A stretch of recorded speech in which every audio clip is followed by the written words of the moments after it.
Bienvenidos de nueva cuenta a Despierta Cristiano.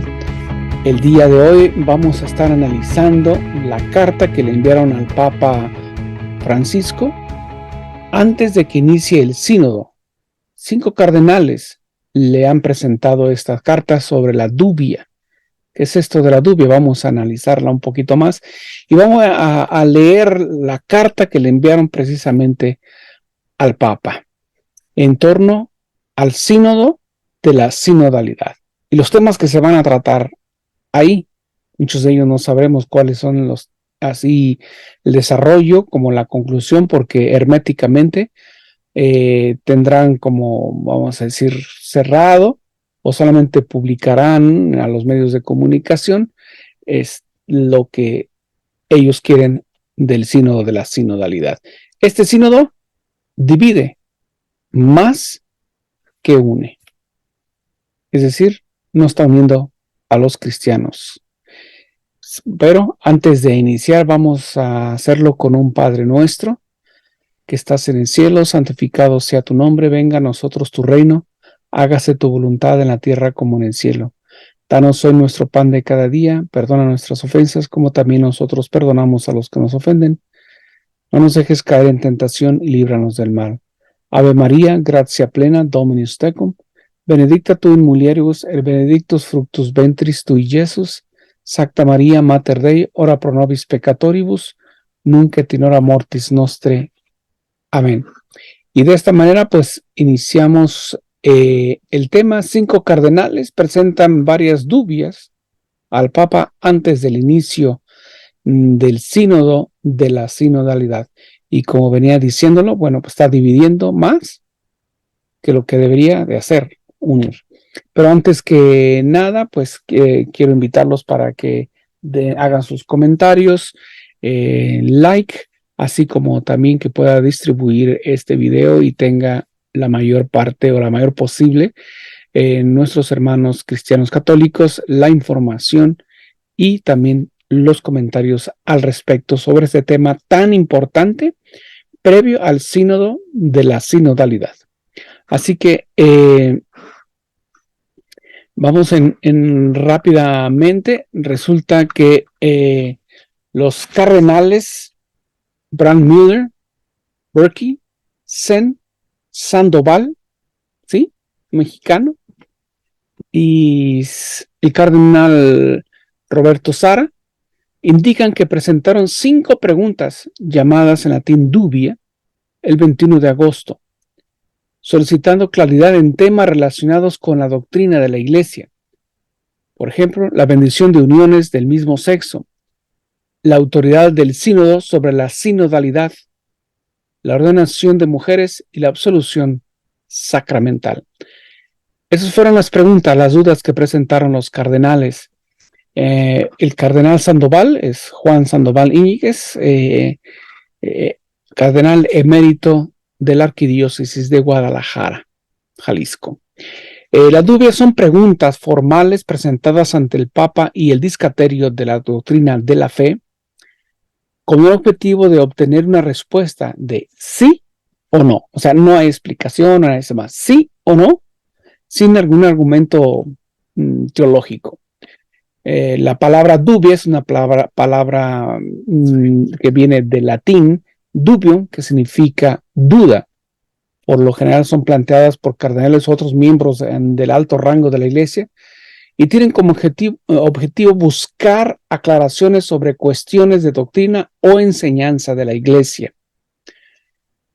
Los dubia, así ahora le están llamando así a los cardenales, firmados por el cardenal, las dubias fueron firmadas por los cardenales, el alemán Walter Brandmüller, de 94 años de edad, presidente del Comité Pontificio de Ciencias Históricas, el cardenal estadounidense Raymond Burke, de 75 años, prefecto emérito de la Signatura Apostólica, el cardenal chino Sen Kyum, de 90 años de edad, obispo emérito de Hong Kong, el cardenal mexicano Juan Sandoval Íñiguez, 90 años de edad, emérito de la Arquidiócesis de Guadalajara, y el cardenal guineano Roberto Sara, de 78 años, prefecto emérito del Casterio para el Culto Divino y la disciplina de los sacramentos.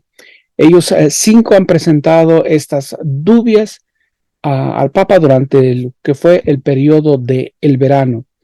Sin embargo, estos temas se presentaron en julio también y recibieron una respuesta de Papa Francisco, como es costumbre de él, evadir.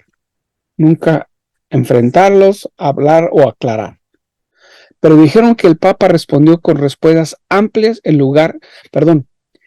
dijeron que el Papa respondió con respuestas amplias en lugar de la forma habitual de respuestas sí y no. Lo hizo necesario presentar una solicitud revisada de aclaración. O sea, él tuvo que aclarar. Las dudas es solamente sí o no. Eso es todo lo que se tiene que decir, o eso es todo lo que se tiene que contestar. No más preguntas. Sí, y por eso tenemos a ahora Cardenal Fernández, cardenal argentino, en la posición del Discaterio para Defensa de la Fe. O sea, un inepto para esa posición. Porque vemos la categoría de Alfredo Octaviani en la época de Pablo VI y de Joseph Ratzinger, posteriormente Benedicto XVI. La calidad de estos hombres, en comparación a Fernández, o sea, un liberal, modernista. Entonces, estas dudas son sobre la afirmación de que la revelación divina debe ser reinterpretada en base de los cambios culturales y antropológicos, sobre la afirmación de que la práctica generalizada de bendecir las uniones en personas del mismo sexo concuerda con el Apocalipsis y el magisterio de la Iglesia. O sea, sobre la afirmación de que la sinodalidad es una dimensión constitutiva de la Iglesia, es decir, una constitución apostólica episcopalis communio, de modo que la Iglesia es por naturaleza sinodal. Sobre el apoyo de pastores y teólogos a la teoría de que la teología de la Iglesia ha cambiado. Por tanto, que la ordenación sacerdotal puede ser conferida a las mujeres, y sobre la afirmación, el perdón de un derecho humano y la insistencia del Santo Padre en el deber de absorber a todos y siempre, para lo cual el arrepentimiento no sería condición necesaria para la absolución sacramental. Esto es lo que está proponiendo el Papa Francisco. O sea, en otras palabras, está proponiendo otro tipo de iglesia. Entonces, como he dicho en el video número 2, sobre el signo de la sinodalidad, si cambia la doctrina, cambia la estructura de la iglesia. Y para cambiar la estructura de la iglesia, pues hay que cambiar la doctrina. O sea, ahora, como dice el Papa Francisco, el arrepentimiento no sería una condición necesaria para la absolución del sacramento. Se supone que a eso va uno al sacramento de la absolución. El Papa respondió a una primera versión de la dubia, pero de manera insatisfactoria, a juicio de los 5 cardenales, que las formularon, precedidas de la siguiente carta. Esta es la carta que quiero leerla, para que usted se dé cuenta de la calidad de estos hombres y la mala doctrina que está difundiendo el Papa y todos los cardenales que le siguen. Por eso es que le urge ordenar cardenales por todos lados. Y de mala calidad, no digo que todos, ¿sí? Pero muchos de mala calidad. Pero bueno, la carta dice así: estamos agradecidos por las respuestas que amablemente nos ha ofrecido. Quisiéramos en primer lugar aclarar que si os hemos hecho estas preguntas, no es por miedo al diálogo con los hombres de nuestro tiempo, ni a las preguntas que nos puedan hacer sobre el Evangelio de Cristo. De hecho, estamos convencidos, como su santidad, de que el Evangelio trae plenitud a la vida humana y ofrece respuestas a todas nuestras preguntas. La preocupación que nos mueve es otra. Nos preocupa ver que haya pastores que duden de la capacidad del Evangelio para transformar el corazón de los hombres y terminen por ofrecerles ya no una sana doctrina, sino enseñanzas con conforme a sus deseos. Y citan a segunda de Timoteo 4:3. Además, nos preocupa que no se entienda que la misericordia de Dios consiste en cubrir nuestros pecados, sino que es mucho mayor, ya que nos permite responder a su amor observando sus mandamientos, es decir, convertirnos y creer en el Evangelio. Pues eso es lo que por ejemplo, el del miércoles de ceniza, ¿no? Siempre es arrepéntete y cree en el Evangelio. No sé cuál formulario se va a inventar Francisco para que se diga en los miércoles de ceniza o en sí sino de la sinodalidad. No sé. Con la misma sinceridad, continúa la carta, con la que nos respondió, debemos agregar que sus respuestas no resolvieron las dudas que le habíamos planeado, sino que las profundizaron. Nos sentimos pues obligados a proponer nuevamente reformularlas. Estas preguntas a su santidad, quien como sucesor de Pedro tiene el encargo del Señor de confirmar a sus hermanos en la fe.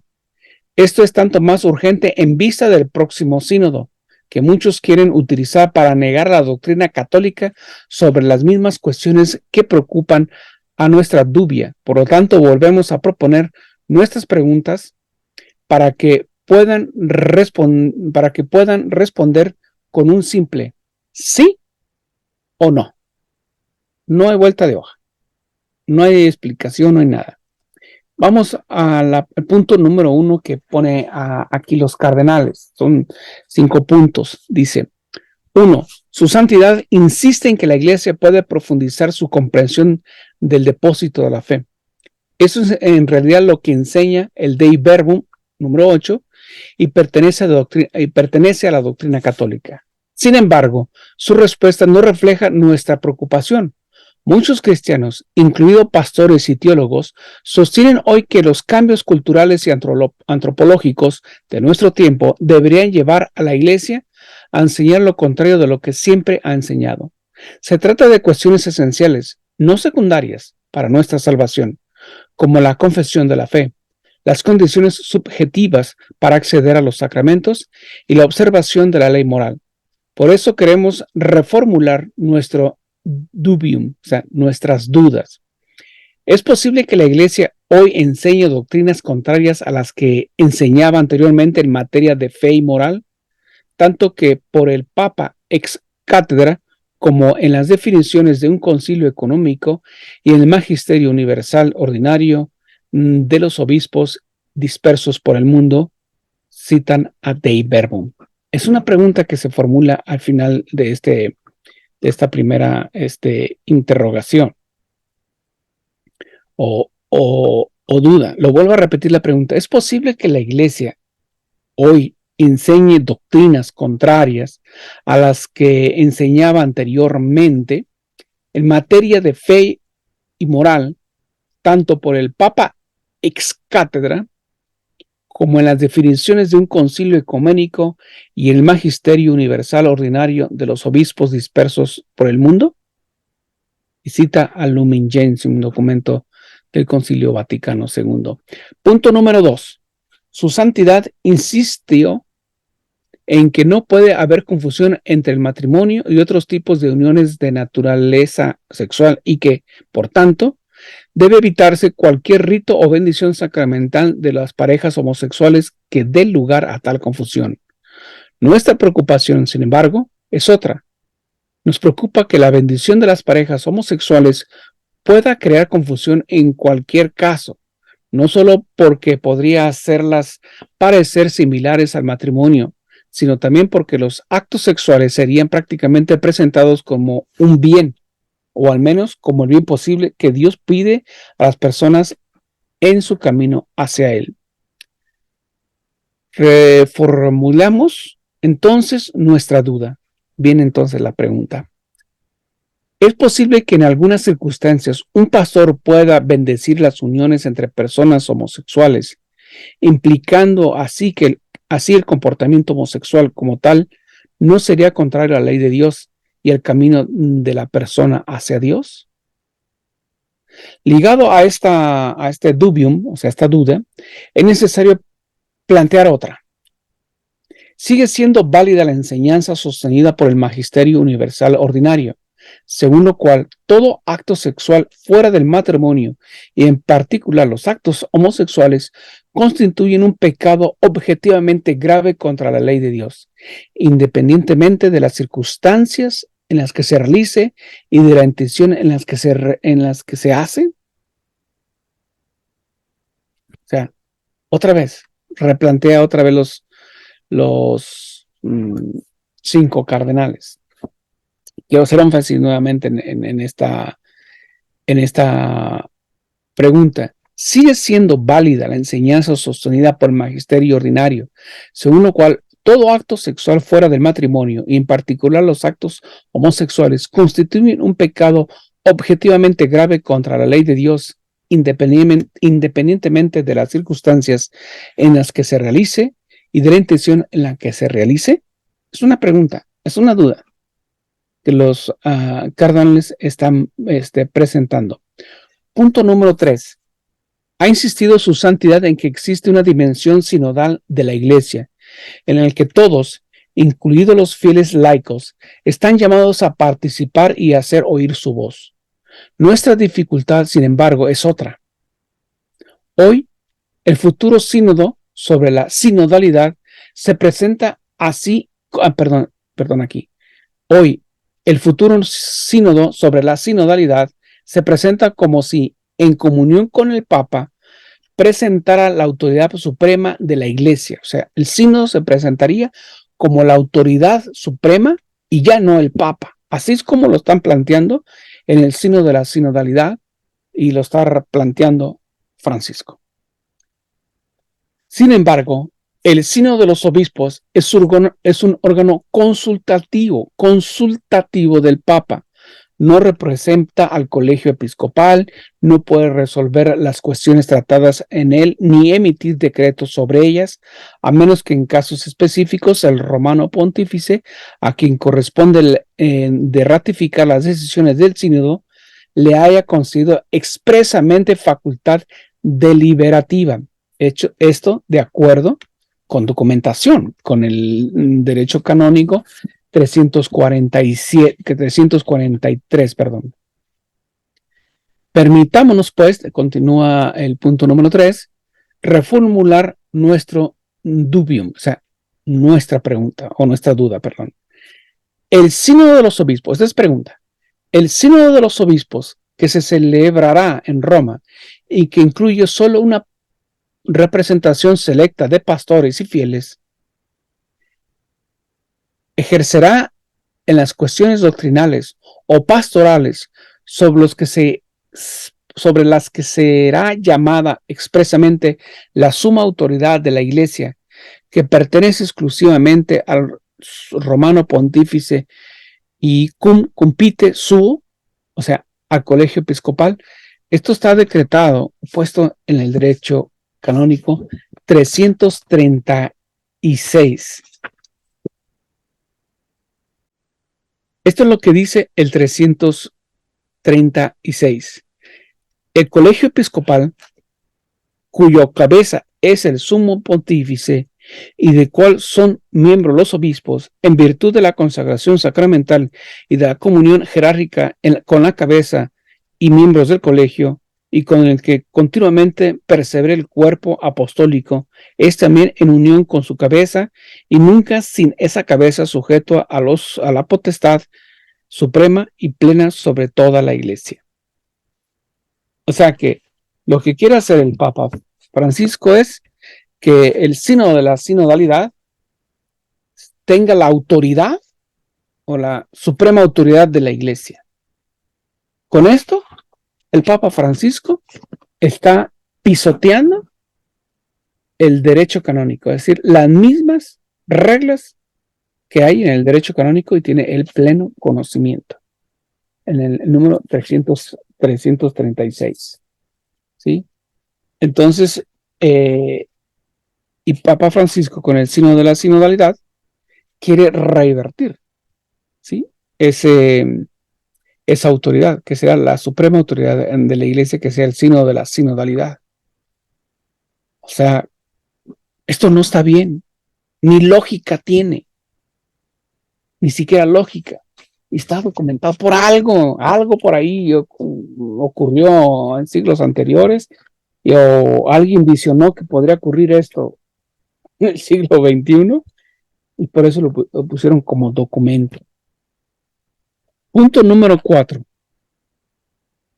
En su respuesta, su santidad aclaró que la decisión de San Juan Pablo II en la Ordinario Sacerdotalis debe mantenerse definitivamente, y añadió con razón que es necesario entender el sacerdocio no en términos de poder, sino en términos de servicio, comprender correctamente la decisión de nuestro Señor de reservar los ordenados sagrados solo para los hombres. Por otro lado, en el último punto de su respuesta agregó que el tema aún se puede explorar más a fondo. Nos preocupa que algunos puedan interpretar esta declaración en el sentido de que el asunto aún no se ha decidido definitivamente. De hecho, afirma San Juan Pablo II en Ordinatio Sacerdotalis que esta doctrina ha sido enseñada infaliblemente por el magisterio ordinario y universal, y por tanto pertenece al depósito de la fe. Esta fue la respuesta de la Congregación para la Doctrina de la Fe a un dubium planeado sobre la Carta Apostólica, y esta respuesta fue aprobada por el propio Juan Pablo II. Por lo tanto, debemos reformular nuestra dubium, o sea, nuestra pregunta, nuestra duda.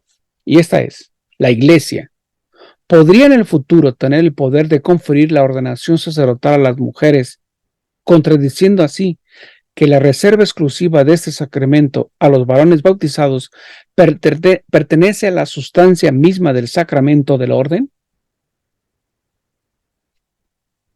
¡Wow! Son preguntas duras, directas y claras, con documentación, ¿sí? Vamos al punto último, punto número 5, o la duda número 5, que se le ha planteado al Papa Francisco. Dice: finalmente, su santidad confirmó la enseñanza del Concilio de Trento de que la validez de la absolución sacramental requiere el arrepentimiento del pecador, que incluye la resolución de no volver a pecar, y nos invitó a no dudar de la infinita misericordia de Dios. Quisiéramos retirar que nuestra pregunta no surge de las dudas sobre la grandeza de la misericordia de Dios, sino por el contrario, surge de nuestra conciencia de que esta misericordia es tan grande que nos hace capaces de convertirnos a Él, de confesar nuestras culpas y de vivir como Él nos enseñó. A su vez, alguien podría interpretar su respuesta como si el mero hecho de acercarse a la confesión fuera condición suficiente para recibir la absolución. Por lo tanto, quisiéramos reformular nuestro dubium, o sea, nuestra pregunta o nuestra duda. Pregunta, aquí entra la interrogación. ¿Puede un penitente que admite un pecado, se niega a tomar de cualquier modo la resolución de no volver a cometerlo, recibir válidamente la absolución sacramental? Son preguntas claras y dudas, y por lo que claras, y que formula Papa Francisco muchas dudas. Por un lado, ven la ambigüedad de sus enseñanzas y de su doctrina, la ambigüedad de las enseñanzas o lo que pretende buscar. Por un lado, Francisco dice esto: seguimos con el Concilio de Trento, seguimos con la ordenación sacerdotal a solamente hombres, y por otro lado, hace lo contrario. O sea, por un lado, como decimos los mexicanos, da tole por el dedo, pero esto es lo que quiero. O sea, no se vale. Está todo perfectamente documentado. No se vale pisotear. Aún las reglas y las leyes están dentro del derecho canónico. Para eso se hicieron, como tal. No hay de otra. Aunque no nos guste, aunque nos repele, pero esa es la ambigüedad de lo que tenemos hoy como Papa. Le quiere dar la autoridad de la Iglesia, de toda la Iglesia universal, al sínodo de la sinodalidad, contradiciendo el derecho canónico. Y quiero volver a hacer énfasis en esta lectura del derecho canónico 336, que dice: el colegio episcopal, cuya cabeza es el sumo pontífice. No dice, un organismo, otra organización o algo que se les ocurra en el futuro. No, cuya cabeza es el sumo pontífice y del cual son miembros los obispos en virtud de la consagración sacramental. Todos los obispos del mundo. Y de la comunión jerárquica con la cabeza y miembros del colegio. El Papa le quiere dar la autoridad al sínodo de la sinodalidad de toda la Iglesia universal. Pues ya valió, ya es otra iglesia. Y es un cisma que viene posconciliar al Concilio Vaticano II, formulado, establecido y cimentado por el Papa Pablo VI, no por el concilio mismo, Concilio Vaticano II. No puso un cisma, no puso los cimientos para un cisma. Fue la interpretación que se le dio y la línea liberal que se metió, encabezada por el Papa Pablo VI. Nos surge ¿cómo es posible? O sea, la duda también, el dubium también para nosotros, ¿cómo es posible que un sumo pontífice quiera esto? Porque las personas, los teólogos de la época de Pío XII, los mismos, eran considerados prácticamente herejes. Son los mismos que puso Pablo VI a crear toda una teología que hoy estamos viendo sus efectos.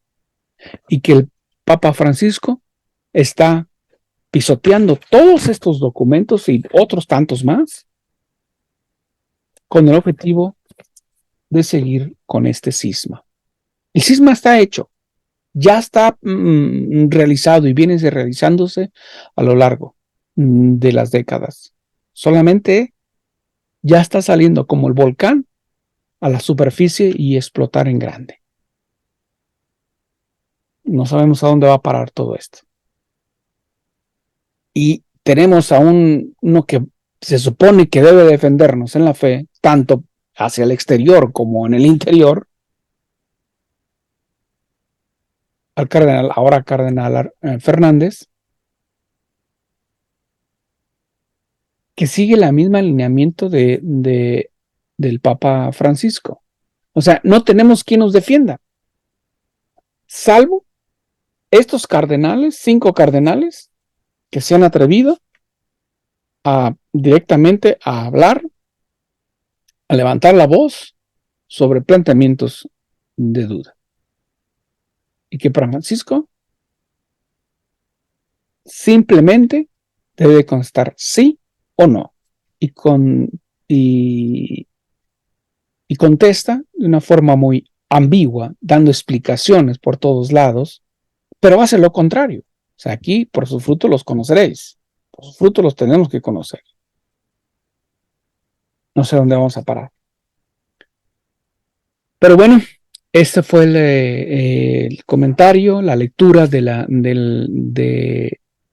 los 5 puntos o las 5 dudas de los cardenales, que también son nuestras dudas. Gracias, señores cardenales. Gracias, señores cardenales, por levantar la voz. Nos apoyamos con nuestras oraciones y con nuestra palabra. A los cardenales Burke de Estados Unidos, Juan Sandoval de México, emérito, Roberto Sara de Guinea, exprefecto de la liturgia, a Joseph Zen, arzobispo emérito de Hong Kong, gracias. Y también al cardenal Müller, Brand Müller de Alemania, gracias. Gracias por defendernos, por levantar la voz, por ponerle en este orden y perspectiva también nuestra inquietud. Gracias. A ustedes que escucharon este video, lo invito para que los compartan con sus amigos, con sus amistades. Emita su opinión. Muchas gracias.